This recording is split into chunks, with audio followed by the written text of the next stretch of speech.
السلام علیکم دوستو، امید ہے آپ خیریت سے ہوں گے۔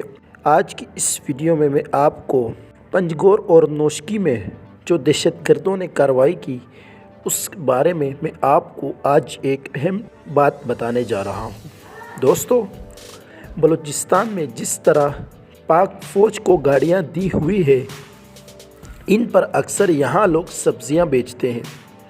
ایک تھکے ہوئے نالائق اور چور منسٹر کو ہائی فائی مہنگی ترین اور بلٹ پروف گاڑیاں اسلام آباد جیسے سیف سٹی میں دی ہوئی ہے، تو دوسری طرف جنگ زدہ علاقے میں وطن کے محافظوں کو پک اپ جیسے کھٹارہ دیے ہوئے ہیں۔ جہاں جنگ زدہ علاقے ہو، کم از کم ان علاقوں میں تو بلٹ پروف گاڑیاں ہوں۔ اس سے پہلے بھی اس ایشو کو سوشل میڈیا پر اٹھایا گیا، مگر کسی کے کان پر جوں تک نہیں ریگی۔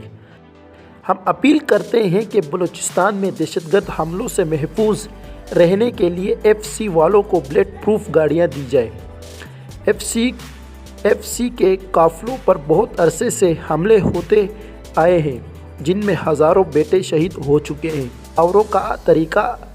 حملہ آوروں کا طریقہ ہمیشہ یہ رہا ہے کہ وہ دو پہاڑوں کے درمیان گزرنے والے ایف سی کے قافلے پر دو اطراف سے حملہ کر دیتے ہیں۔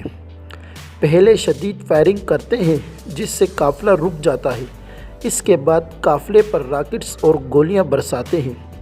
زیادہ سے زیادہ آدھے گھنٹے کی کارروائی کے بعد بھارتی راہ سے تربیت یافتہ یہ کتے پہاڑوں میں غائب ہو جاتے ہیں۔ اب فرض کریں اگر ایف سی کے قافلے عام کھٹارہ پک اپ کے بجائے ملکی ساختہ بلٹ پروف گاڑیوں پر مشتمل ہو تو ہم کتنے بہادر بیٹوں کی جانیں بچا سکتے ہیں۔ یہی گاڑیاں ہم نے پولیس، آرمی اور فضائیہ کو دی ہوئی ہے۔ کیا یہ گوداموں میں فارغ پڑی گاڑیاں ایف سی بلوچستان اور ایف سی پختونخوا کو نہیں دی جا سکتی؟ اس کے علاوہ پاکستان خود کفیل ہے ان بختر بند گاڑیوں کو بنانے میں۔ اب پچھلے 4 سال سے حمزہ بختر بند گاڑیاں جو کہ بلٹ پروف اور بم پروف ہے، وہ کہاں ہے سب؟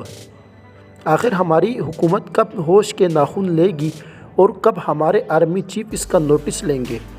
اور آج میں نے خود بھی ویڈیو دیکھی ہے اور دکھ اتنا ہوا کہ لفظوں میں بیان نہیں کیا جا سکتا۔ کتنی آسانی سے وہ ہمیں نشانہ بنا لیتے ہیں۔